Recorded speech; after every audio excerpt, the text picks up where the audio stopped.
Surprise, my friend. Another one. Hello guys, my name's Adrian and welcome to the UCL this week where we're back. After last week I was in France filming something that will be dropping on the channel in a couple of weeks. Honestly, I can't wait to get that out to you guys. We leveled up the production here. But all right, speaking of leveling up, someone leveled up their season. There's some sort of black magic that Edin Terzic possesses in this Champions League campaign. He is a high wizard of football curses or something. Dortmund are underwhelming in the Bundesliga. They can't crack top four, but they are great in the Champions League and put some woodwork curse on PSG or something. There was that passage of play in the first leg where Mbappe hit the post, then Hakimi hit the other post just seconds later. Well, the second leg was no different. All that and more. Warner's Emery hit the post from short range. Shout out Kobel for getting a touch though, I believe. And then minutes later, Dortmund scored from a corner kick.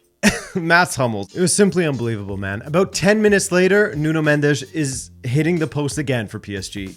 Black magic from Terzic. This PSG team was cursed. That was the fourth time they had hit the post across two legs. Later, Dembele was fouled on the edge of the box. The referee pointed for a pen, then changed it to a free kick. Correct decision.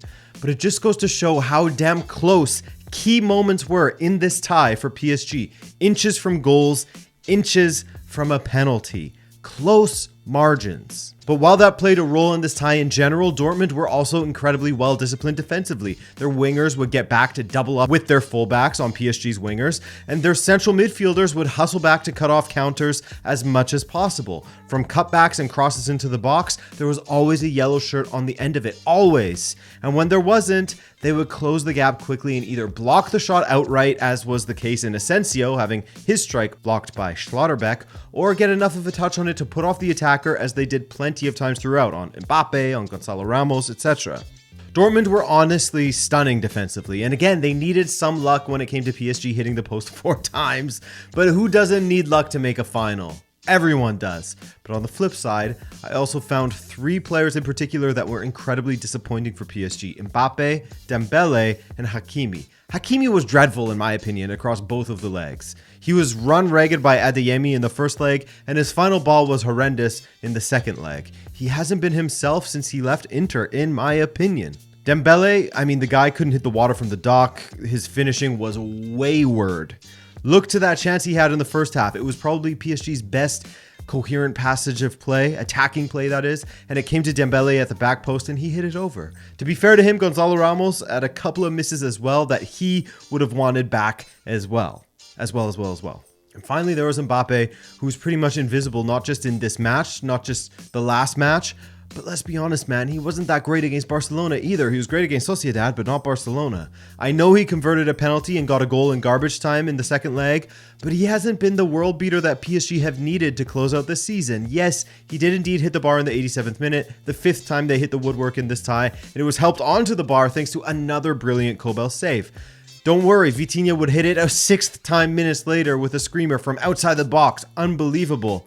But Mbappe in general, as I was saying, not good enough. Speaking of, Vitinha was incredible for PSG in the second leg. One of the standout performers across the two legs probably, alongside Marquinhos for PSG. Those are the 2 players that deserved better from the rest of their squad, really. For Dortmund, absolutely Mats Hummels, who was an embodiment of the yellow wall. Absolutely Ian Maatsen and Ryerson. 2 guys playing in a position that I was actually worried about for Dortmund in this tie. They controlled Mbappe and Dembele super well. Didn't get caught out. And with help from their wingers, as mentioned, Mbappe and Dembele were iced out, doubled up, sometimes tripled up if the midfielder would come join.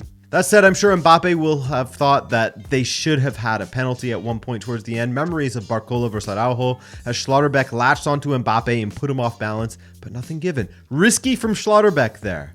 That said, Dortmund were the worthy winners. They shut PSG down for much of it. They were extremely well organized and they had a strong dose of luck along the way.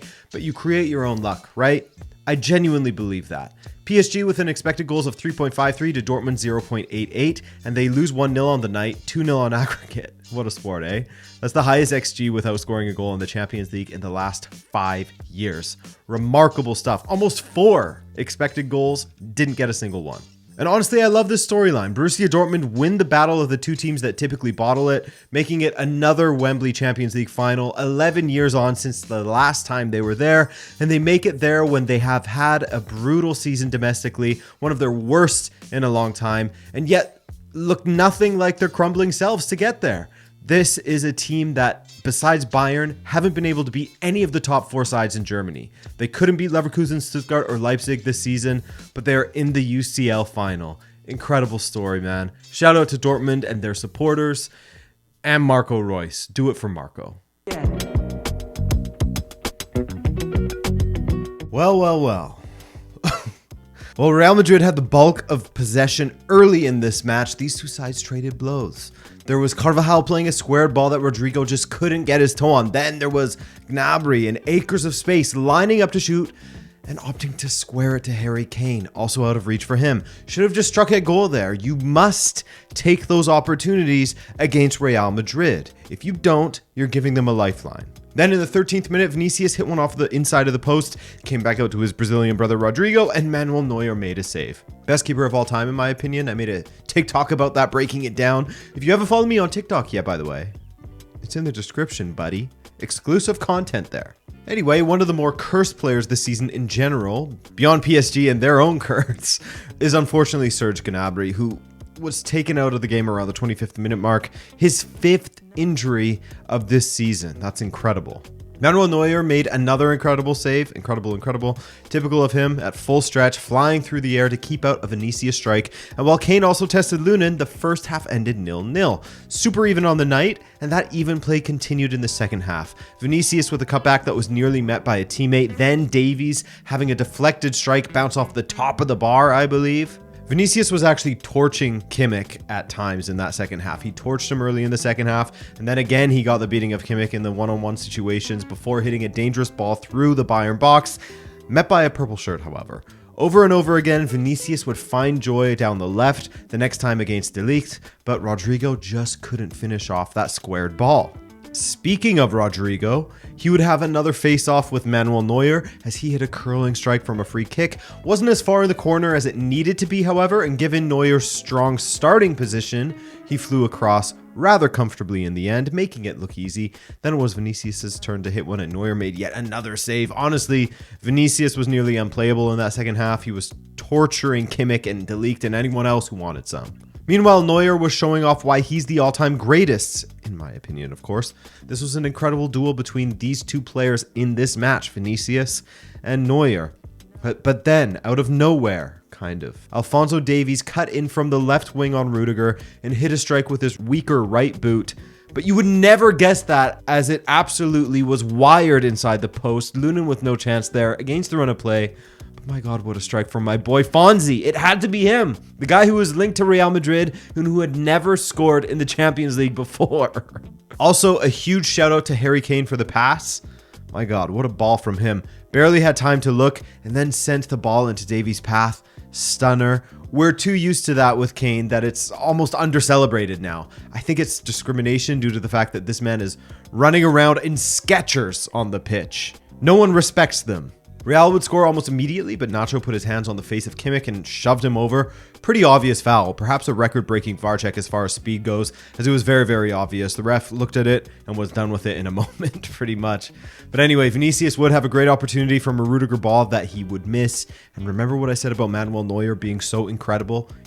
Best of all time, etc. He is, but of all the people in this kind of performance to make a mistake, Manuel Neuer spilled a Vinicius strike and Joselu was there to clean it up. Costly mistake, but he had no idea just how costly it would be, because once you let them back in, they will kill you. Minutes later, a corner kick from Real Madrid would lead to Nacho playing it wide to Rudiger. Rudiger hitting it first time squared ball to Joselu, and of course Joselu scored, the former Stoke man. Of course, 2-1 Real Madrid, and they've done it again, dude. This club is so special when it comes to this competition in particular. It just doesn't make any sense at this point. Now, those subs that Tuchel made, such as taking off Harry Kane, will have been filled with regret, but the question is why? Why take off Kane for Choupo-Moting? like for like sub. Really confusing stuff. Maybe I'm being a hindsight merchant, but it wasn't a tactical change at all. There is always a risk of Real scoring. Always. There always is. You're never safe. He took off Sané as well. That was a tactical change, but regret for him. But the real story is Real Madrid doing it again, and Neuer, who was so damn good in this match, with a massive mistake to allow Real back into it. And like I said, with Serge Gnabry not taking that chance in the first half, if you don't take your chances to kill Real and you aren't perfect at the back, they will hurt you. And they've claimed another victim. Bayern put the ball in the net at the end, but the referee had already blown for offside.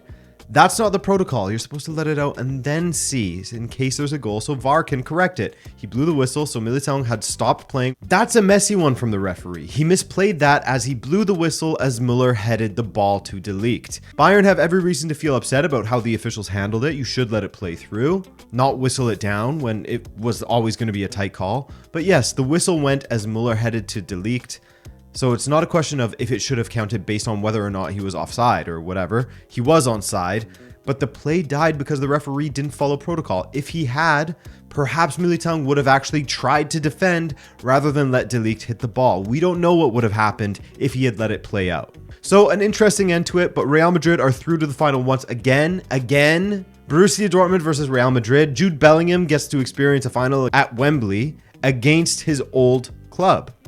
So that's that. I hope you enjoyed the matches this week, folks, and I can't wait to preview the final for you. My name's Adrian. Thank you for watching, and we'll see you in the next video. Ciao.